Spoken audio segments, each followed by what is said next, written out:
Hello everyone, welcome to Astra classes. आज हम लोग इंडियन पॉलिटी के बारे में देखेंगे, जिसमें हम लोग सिटीजनशिप पे चर्चा करेंगे। और सिटीजनशिप को हम लोग दो पर्सपेक्टिव से देखेंगे, एक कॉन्स्टिट्यूशनल पर्सपेक्टिव से और दूसरा देखेंगे कि सिटीजनशिप एक्ट इसके बारे में क्या कहता है। तो चलिए स्टार्ट करते हैं। आर्टिकल 5 से लेकर 11 तक जो है कॉन्स्टिट्यूशन का, वो सिटीजनशिप को डील करता है। और बेसिकली अगर देखा जाए तो इसमें सिटीजनशिप का जो टर्म है वो मेनली हम लोग देखते हैं कमेंसमेंट ऑफ कॉन्स्टिट्यूशन के डेट पे, कि कमेंसमेंट जब हुआ कॉन्स्टिट्यूशन का उस डेट में कौन कौन सिटीजन है, ये चीज़ को मेन हमको देखना है। तो आर्टिकल 5 जो है वो बताता है कि कोई भी आदमी अगर इंडिया में जन्म लिया हो या उसके कोई पेरेंट इंडिया में जन्म लिए हों, या अगर वो आदमी जब कमेंस हुआ कॉन्स्टिट्यूशन वहाँ से ठीक 5 साल पीछे तक अगर इंडिया में ऑर्डिनरी रेसिडेंट की तरह रह रहा था, तो वैसे लोगों को हम लोग इंडियन सिटीजन मानेंगे। आर्टिकल 6 बताता है वैसे लोगों के बारे में जो पाकिस्तान से इंडिया चले गए। तो अगर कोई आदमी इंडिया में जन्म लिया है, या उसके कोई भी पेरेंट इंडिया में जन्म लिए हों, या उसके कोई ग्रैंड पेरेंट इंडिया में जन्म लिए हों, और वो आदमी 19 जुलाई 1948 के पहले इंडिया आ गया हो पाकिस्तान से, और आने के बाद से वो ऑर्डिनरी रेसिडेंट की तरह इंडिया में रह रहा है, तो वैसे लोगों को इंडियन सिटीजन माना जाएगा। लेकिन अगर वैसे लोग 19 जुलाई 1948 को या 19 जुलाई 1948 के बाद इंडिया आते हैं, तो उन्हें रजिस्ट्रेशन कराना पड़ेगा खुद को इंडियन सिटीजन की तरह। उन्हें डीम्ड नहीं किया जाएगा इंडियन सिटीजन जब तक कि वो अपने आप को रजिस्टर्ड नहीं करा लेते हैं as a citizen of India. फिर है आर्टिकल 7, जो कि वैसे लोगों के बारे में बताता है जो इंडिया से पाकिस्तान चले गए। ठीक है, इसमें है हमारा डेट 1 मार्च 1947। तो 1 मार्च 1947 के बाद अगर कोई भी आदमी इंडिया से पाकिस्तान चला गया है तो उसे इंडियन सिटीजन नहीं माना जाएगा। लेकिन अगर वो इस डेट के बाद गया हो फिर वापस आ गया हो, ठीक है, अगर वो वापस आ गया हो, और वापस कैसे आया, कोई परमिट ऑफ रीसेटलमेंट या परमानेंट रिटर्न के तहत आया है, जो कि कोई अथॉरिटी के द्वारा इशू किया गया हो, इंडियन अथॉरिटी हो, तो वैसे लोगों को भी हम लोग इंडियन सिटीजन मानेंगे। और इसका इफेक्ट होगा, जैसे हम लोग आर्टिकल 6 में देखें 19 जुलाई 1948 को या उसके बाद वाले दिन का, तो उस तरह से इसका इफेक्ट होगा, यानी कि रजिस्ट्रेशन की तरह इसको माना जाएगा। फिर देखते हैं आर्टिकल 8। यहाँ बेसिकली एनआरआईज के बारे में दिया गया है कि अगर कोई आदमी या उसके पेरेंट या कोई ग्रैंड पेरेंट इंडिया में जन्म लिए हों, लेकिन वो आदमी क्या है, ऑर्डिनरी रेसिडेंट है किसी और कंट्री का, यानी वहाँ ऑर्डिनरी रिसाइड कर रहा है, लेकिन सिटीजनशिप कहाँ का है, तो उसका वहाँ का सिटीजनशिप उसने नहीं लिया है। अगर वो वहाँ का सिटीजनशिप नहीं लिया है और उसके पेरेंट या वो खुद इंडिया में जन्म लिया हो, तो वैसे सिटीजन को इंडियन सिटीजन मानेंगे अगर वो खुद को as a Indian citizen registered करा लेता है इंडिया में, जो कि कंसुलर ऑफिस या डिप्लोमेटिक रिप्रेजेंटेटिव के तहत उनके पास जाके कराया जाएगा, जो भी रजिस्ट्रेशन प्रोसेस होगा। फिर है आर्टिकल 9। आर्टिकल 9 बताता है कि अगर कोई आदमी स्वयं से यानी अपने इच्छा से किसी और फॉरेन कंट्री का या किसी और कंट्री का अगर वो सिटीजनशिप ले लेता है, तो उसे फिर इंडियन सिटीजन नहीं माना जाएगा। ठीक है, आर्टिकल 10 बताता है कि अगर सिटीजनशिप आपको मिला है तो वो सिटीजनशिप कंटिन्यू रहेगा, यानी चलता रहेगा, लेकिन subject to law made by parliament है ये, यानी कि अगर पार्लियामेंट चाहे तो कोई लॉ बना सकता है जिसके द्वारा आपका सिटीजनशिप सीज कर जाएगा। आर्टिकल 11 बताता है कि पार्लियामेंट के पास पावर है सिटीजनशिप या उससे संबंधित कोई भी मैटर, जैसे कि आपका एक्विजिशन हुआ, टर्मिनेशन हो गया सिटीजनशिप का, ये सब सारा मैटर को लेके सिटीजनशिप से संबंधित जो भी मामला होगा उन सब के लिए कोई भी कानून बना सकते हैं। और इसी के तहत बनाया गया था सिटीजनशिप एक्ट 1955। सिटीजनशिप एक्ट 1955 में जो है मोड दिया गया है कैसे कैसे सिटीजनशिप मिलेगा और कैसे कैसे सिटीजनशिप त्याग दिया जाएगा या छीना जा सकता है। तो मेनली इसमें 4 टाइप का बताया गया है कि 4 टाइप से इसमें आपको सिटीजनशिप मिल सकता है। पहला है बाय बर्थ, दूसरा है बाय डिसेंट, तीसरा बाय रजिस्ट्रेशन और चौथा बाय नेचुरलाइजेशन। चलिए देखते हैं क्या है एक एक करके। सेक्शन 3 जो है सिटीजनशिप एक्ट का, ये बताता है सिटीजनशिप बाय बर्थ के बारे में। इसमें बताया गया है कि अगर कोई आदमी 1 जुलाई 1987 के पहले इंडिया में जन्म लिया है तो वैसे लोगों को इंडियन सिटीजन माना जाएगा। ठीक है, दूसरा बताता है कि अगर कोई आदमी इंडिया में 1 जुलाई 1987 के बाद जन्म लिया है, ठीक है, 1 जुलाई 1987 के बाद अगर वो जन्म लिया है तो वो इंडियन सिटीजन तब कहलाएगा जब उसके कोई भी पेरेंट यानी कि माता या पिता इंडियन सिटीजन रहे हों उस समय जब वो बर्थ लिया यानी जन्म लिया। जब वो जन्म लिया उस समय उसके कोई एक माता या पिता इंडियन सिटीजन होने चाहिए। तीसरा है, अगर कोई आदमी 3 दिसंबर 2004 को या उसके बाद जन्म लिया है तो वैसे लोगों को इंडियन सिटीजन तभी माना जाएगा जब उसके दोनों पेरेंट सिटीजन होंगे इंडिया के, या फिर दोनों में से कोई एक पेरेंट सिटीजन होंगे इंडिया के और दूसरा जो पेरेंट होगा जो कि सिटीजन नहीं है इंडिया का, वो इलीगल माइग्रेंट नहीं होना चाहिए। फिर आता है सिटीजनशिप बाय डिसेंट। इसमें बताता है कि अगर कोई आदमी, ये सेक्शन 4 में बताया गया है सिटीजनशिप एक्ट का, इसमें बताया गया है कि अगर कोई आदमी इंडिया के बाहर जन्म लिया है 26 जनवरी 1950 के बाद लेकिन 10 दिसंबर 1992 से पहले, तो ऐसा आदमी को हम लोग इंडियन सिटीजन मानेंगे अगर उसका पिता इंडियन सिटीजन होंगे उसके जन्म के समय। ठीक है, मेनली हम लोग बर्थ टेस्ट देखेंगे कि जब वो जन्म लिया उस समय अगर उसके पिता इंडियन सिटीजन थे तो उसे सिटीजनशिप बाय डिसेंट यानी कि इंडियन सिटीजनशिप इसके तहत माना जाएगा। दूसरा है, अगर कोई आदमी इंडिया में जन्म लिया है 10 दिसंबर 1992 को या उसके बाद, तो उसको सिटीजन ऑफ इंडिया तब माना जाएगा जब उसके कोई भी पेरेंट यानी आइदर ऑफ द पेरेंट, माता या पिता कोई भी, अगर उसके बर्थ के समय में इंडियन सिटीजन थे। ठीक है, अगर 10 दिसंबर 1992 के पहले तो उसमें सिर्फ पिता के बारे में है, और ये अगर 10 दिसंबर 1992 को या उसके बाद वाला क्लॉज है, इसमें क्या है कि कोई भी माता या पिता अगर कोई भी उसका जन्म के समय इंडियन सिटीजन थे तो उसे इंडियन सिटीजन माना जाएगा। उसके बाद है, अगर 3 दिसंबर 2004 को या उसके बाद कोई जन्म लिया है इंडिया के बाहर, तो वो सिटीजन नहीं माना जाएगा जब तक कि उसका सिटीजनशिप इंडियन कंसुलेट में रजिस्टर्ड नहीं किया जाए, और वो भी कब, जब वो बर्थ लिया, बर्थ से ठीक 1 साल के अंदर में उसका सिटीजनशिप इंडिया में रजिस्टर्ड होना चाहिए, यानी कि उसको उसका पिता या माता जो भी हैं वो आके इंडिया में उसका सिटीजनशिप को रजिस्टर्ड कराएंगे। ठीक है, दूसरा है रजिस्ट्रेशन के द्वारा सिटीजनशिप। इसमें मेनली ये रजिस्ट्रेशन का जो पावर है ये सेंट्रल गवर्नमेंट के पास रहता है। तो अगर सेंट्रल गवर्नमेंट चाहे तो अगर कोई एप्लीकेशन लगाता है, ठीक है, कि हमको इंडियन सिटीजनशिप चाहिए, तो वहाँ सेंट्रल गवर्नमेंट उसे सिटीजनशिप दे सकता है रजिस्ट्रेशन प्रोसेस के थ्रू। इसमें क्या है कि कुछ कैटेगरी बांटा गया है कि ऐसे ऐसे लोग जो हैं ये एप्लीकेशन कर सकते हैं। तो देखें कि कौन कौन लोग एप्लीकेशन कर सकते हैं रजिस्ट्रेशन के लिए सिटीजनशिप का।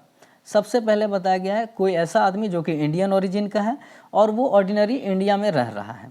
ठीक है, कब से रह रहा है? जब से एप्लीकेशन दिया उससे ठीक 7 साल पहले तक कम से कम।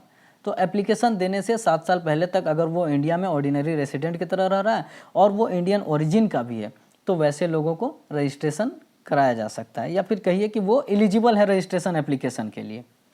ठीक है, दूसरा है, अगर कोई आदमी इंडियन ओरिजिन का है लेकिन वो ऑर्डिनरी जो है किसी और कंट्री में रिसाइड कर रहा है, तो वैसे लोगों को भी एप्लीकेशन लगाया जा सकता है। तीसरा, अगर कोई आदमी इंडियन सिटीजन नहीं है लेकिन वो क्या है, इंडियन सिटीजन से शादी किया है, मेल हो या फीमेल हो, वो अगर बाहर का सिटीजन है यानी किसी और कंट्री का, लेकिन इंडियन सिटीजन से क्या किया है, वो शादी किया है, और शादी के बाद वो इंडिया में रह रहा है ऑर्डिनरी रेसिडेंट की तरह, और जब वो एप्लीकेशन दे रहा है तब से ठीक 7 साल कम से कम उसका होना चाहिए, यानी एप्लीकेशन लगाने से पहले 7 साल पहले तक लगातार आप इंडिया में रह रहे हो ऑर्डिनरी रेसिडेंट की तरह, तो आप अप्लाई कर सकते हैं रजिस्टर के लिए।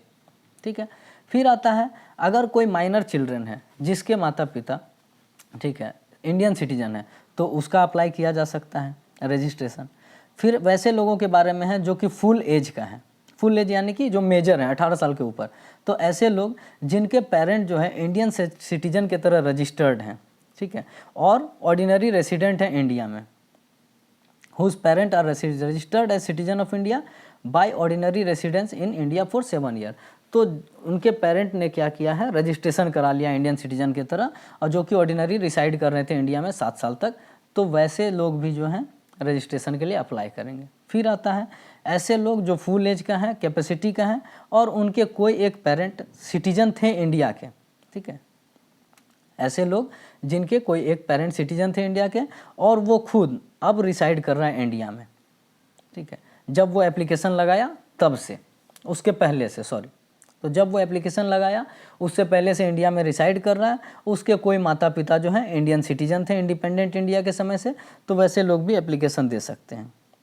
फिर आता है कोई ऐसे लोग जो फुल एज या कैपेसिटी, फुल एज का मतलब हो गया 18 साल से ज़्यादा, और कैपेसिटी हो गया साउंड माइंड का होना चाहिए, ठीक है, तो ऐसे लोग जिनको रजिस्ट्रेशन किया गया है इंडिया में ओवरसीज सिटीजन की तरह 5 साल तक, कम से कम 5 साल से वो ओवरसीज सिटीजन है इंडिया में, और वो जो है इंडिया में रह रहे हैं एप्लीकेशन देने से ठीक कम से कम 2 साल पहले तक, ठीक है, 2 चीज़ पर होना चाहिए इसमें, एक कि 5 साल तक ओवरसीज सिटीजन है, और जब वो एप्लीकेशन लगा रहे हैं उससे ठीक 2 साल पहले तक कम से कम इंडिया में रह रहे हैं, तो ऐसे लोग एप्लीकेशन के लिए लगा सकते हैं रजिस्ट्रेशन एप्लीकेशन। अब आता है सिटीजनशिप बाय नेचुरलाइजेशन, ये लास्ट है, ये आपका सेक्शन 6 में दिया गया। तो बेसिकली सेक्शन 3 में हो गया सिटीजनशिप बाय बर्थ, 4 में आ गया सिटीजनशिप बाय डिसेंट, 5 में आ गया सिटीजनशिप बाय रजिस्ट्रेशन, और सेक्शन 6 में जो है सिटीजनशिप बाय नेचुरलाइजेशन कहता है। नेचुरलाइजेशन एक प्रोसेस है जिसके तहत आपको सिटीजनशिप मिलता है। तो इसमें क्या है, नेचुरलाइजेशन में अप्लाई करने के लिए सबसे पहले आपको क्या करना होगा कि आप 12 साल तक कम से कम ऑर्डिनरी रेसिडेंट होने चाहिए इंडिया में, यानी कम से कम 12 साल तक इंडिया में रिसाइड कर रहे हैं। और दूसरा क्या है कि 3rd शेड्यूल में जो क्वालिफिकेशन दिया गया है, सिटीजनशिप एक्ट के 3rd शेड्यूल में जो भी क्वालिफिकेशन दिया है उन सारे को अगर आप फुलफिल करते हैं तभी आप ये नेचुरलाइजेशन प्रोसेस से रजिस्ट्रेशन के लिए अप्लाई कर सकते हैं। अगर आप 12 साल से नहीं रह रहे हैं या फिर आप 3rd शेड्यूल में कोई क्वालिफिकेशन को नहीं आप फुलफ़िल कर रहे हैं तो आप अप्लाई नहीं कर सकते हैं। तो बेसिकली ये मिनिमम रिक्वायरमेंट्स है जो कि आपको होना चाहिए नेचुरलाइजेशन के थ्रू सिटीजनशिप पाने के लिए। अगर आपके पास ये सब चीज़ है तो आप क्या करेंगे, एप्लीकेशन देंगे एक कि भाई नेचुरलाइजेशन के थ्रू हमें जो है सिटीजनशिप ग्रांट किया जाए, नेचुरलाइजेशन सर्टिफिकेट के लिए आप अप्लाई करेंगे। ये अप्लाई करेंगे तो सेंट्रल गवर्नमेंट का पावर है कि आपको ये सर्टिफिकेट दिया जा सकता है। जब ये सर्टिफिकेट आपको दे दिया जाएगा उसके बाद आपको एक ओथ लेना होता है जो कि 2nd शेड्यूल में दिया गया है। जैसा ओथ का फॉर्मेट दिया गया है 2nd शेड्यूल में इंडियन सिटीजनशिप एक्ट का, उसी फॉर्मेट में आपको ओथ लेना होता है। और वो ओथ लेने के बाद यानी कि ये सारी फॉर्मेलिटी जब कंप्लीट हो जाती है तो आप इंडियन सिटीजन कहलाएंगे उस दिन से जब आपको सर्टिफिकेट ग्रांट हुआ, यानी कि रेट्रोस्पेक्टिव इफेक्ट हो जाता है। जिस दिन सर्टिफिकेट ग्रांट हुआ तब से आप सिटीजन कहलाएंगे। तो चलिए अब देखते हैं कि सिटीजनशिप कैसे कैसे आपका लॉस हो सकता है, यानी कब कब आप इंडियन सिटीजन नहीं कहलाएंगे। सिटीजनशिप एक्ट जो है ये लॉस के बारे में बताता है, सेक्शन 8, 9, 10 में बताता है। सेक्शन 8 में जो है रिनउंसिएशन के बारे में बताता है, सेक्शन 9 में टर्मिनेशन बताता है, और सेक्शन 10 में डेप्रीवेशन बताता है। तो सबसे पहले सेक्शन 8 को देखेंगे, रिनउंसिएशन के बारे में।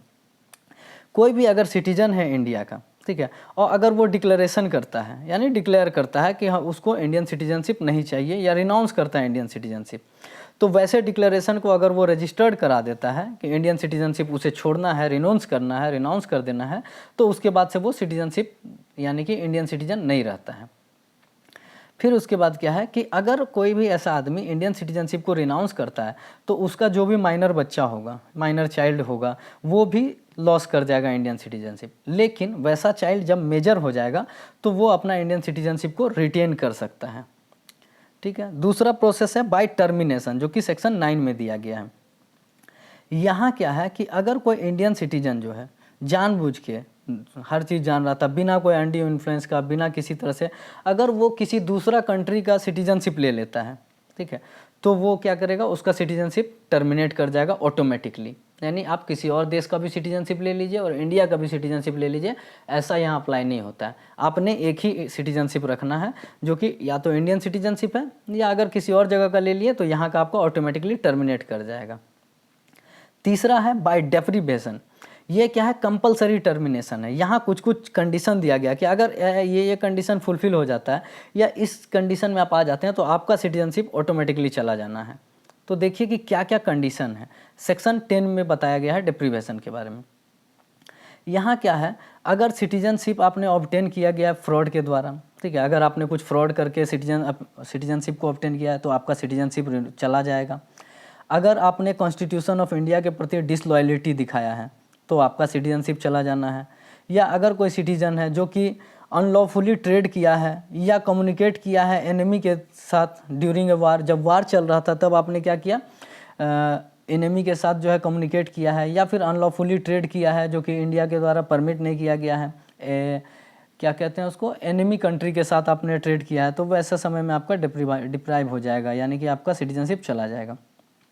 फिर बताया है कि अगर कोई भी सिटीजन, ठीक है, जो कि रजिस्ट्रेशन के द्वारा किया गया हो सिटीजनशिप या फिर नेचुरलाइजेशन के द्वारा, तो अगर इन दोनों तरीके से अगर आपको रजिस्ट्रेशन मिला है, सिटीजनशिप मिला है रजिस्ट्रेशन के द्वारा या नेचुरलाइजेशन के द्वारा, और जब मिला तब से 5 साल के अंदर में अगर आपको किसी भी चीज़ में सज़ा हुई है 2 साल तक के लिए, ठीक है, किसी भी कंट्री में, अगर आपको रजिस्ट्रेशन कराया गया है या नेचुरलाइजेशन के थ्रू सिटीजनशिप मिला है और उसके बाद से 5 साल के अंदर में अगर आपको किसी तरह का सज़ा हो जाता है किसी कंट्री में, 2 साल की, कम से कम 2 साल का सज़ा हो जाता है, तो आपका सिटीजनशिप ऑटोमेटिकली चला जाना है।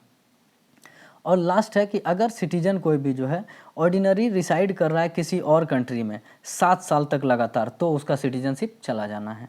ठीक है, तो ये लगभग प्रोसेस है जिसके द्वारा आपका सिटीजनशिप हम लोग देखें कि कैसे सिटीजनशिप मिलता है, कैसे कैसे सिटीजनशिप आपका जा सकता है, ये सारा प्रोसेस है। तो चलिए यहीं समाप्त करते हैं इस लेक्चर को। अगर वीडियो पसंद आया तो लाइक और सब्सक्राइब कीजिए, और सारे नोट्स हमारे टेलीग्राम चैनल पे जाते हैं, तो अगर आपको नोट्स की ज़रूरत हो तो आप टेलीग्राम पे फॉलो कर सकते हैं हमें। Thank you.